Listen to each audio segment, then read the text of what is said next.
గురజాలపట్నంలో Srinivasa function hall నందు గురజాల నగర panchayat commissioner Srinivasarao ఆధ్వర్యంలో జగనన్న ఆరోగ్య సురక్ష కార్యక్రమాన్ని నిర్వహించారు. ఈ కార్యక్రమానికి ముఖ్య అతిథులుగా గురజాల నగర పంచాయతీ చైర్మన్ పోలు పవన్మయ వీరారెడ్డి పాల్గొన్నారు. ఈ సందర్భంగా ఆయన మాట్లాడుతూ జగనన్న ఆరోగ్య సురక్ష నిరుపేదలకు రక్ష అని సీఎం వైఎస్ జగన్మోహన్ రెడ్డి అధికారంలోకి వచ్చినాటి నుండి ప్రతి పేదవానికి కార్పొరేట్ స్థాయిలో వైద్య సేవలు అందిస్తున్నారని ఈ సందర్భంగా ఆయన తెలియజేశారు. ఈ కార్యక్రమంలో కౌన్సిలర్లు కె అనిల్, బండి రవి, మంచి అంజి, డాక్టర్ నితిన్, డాక్టర్ లక్ష్మి, వైద్య సిబ్బంది, గురజాలపట్న ప్రజలు అధిక సంఖ్యలో వైద్య సేవలు పొందారు.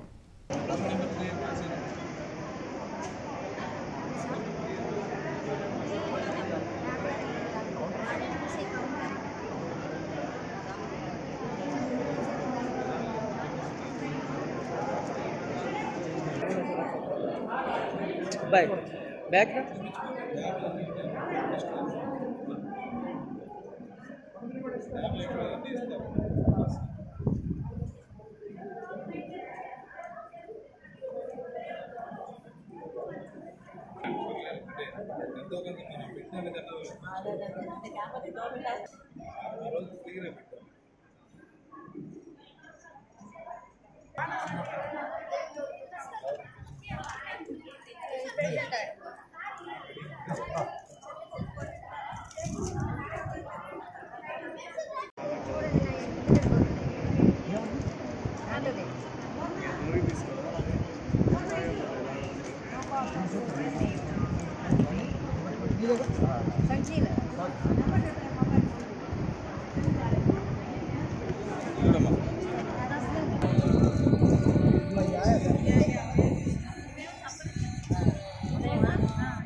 Oke.